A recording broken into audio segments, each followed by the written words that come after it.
Okay, tell me about your quilt. Here it is. Oh, it's pretty. Okay, so this is Rebecca's ribbon quilt. That's what we call it. Yeah, we don't really have a name for it. All right, so Rebecca's going to tell us what her thought process was here. Well, our lovely free spirit rep, Liz, came in one day and she had made this quilt. I think she had used Cafe. And I don't machine quilt. People that know me know that I like to do all hand piecing. But I saw her quilt and I loved it. I thought it was gorgeous. And I thought, hey, I can do that. I can probably sew a straight line. Well, Angie said, you could do that.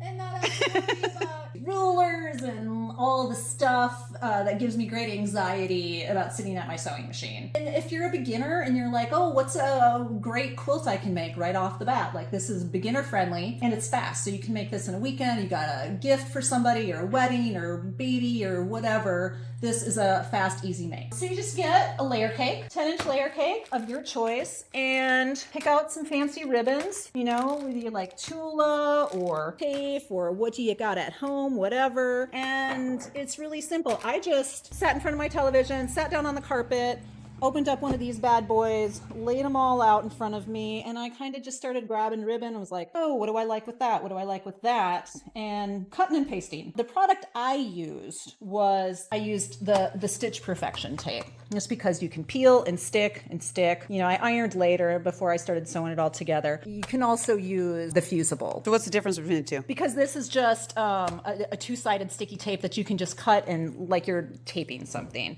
And this you're going to need to pull out your iron and actually fuse it on with the iron.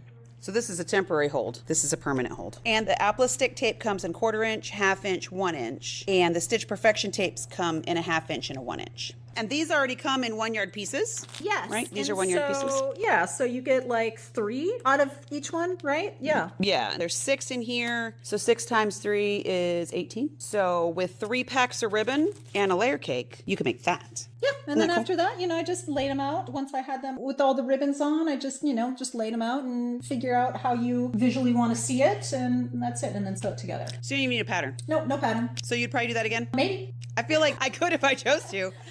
I feel like it's the kind of quilt that you want to make something cute, but you've got a day and you just want to make something. It's a really good time to just make something because this is already cut up. That you don't have to measure. And it's a nice just little added detail compared to just sewing blocks together and that's it. And then, you know, I turned them so some of the ribbons are this way, some of them are up and down, however you want to. I think I put like 2 ribbons on a couple of them. And if you start with a fabric that already kind of does a lot of the work for you, that's even better. Right. So, yeah. So you could, if you wanted to, cut 10-inch squares out of your scrap bin and do this, or just get a layer cake where the colors already work. If you want to do solids and have the ribbon speak for the quilt. So, okay. Bring it on.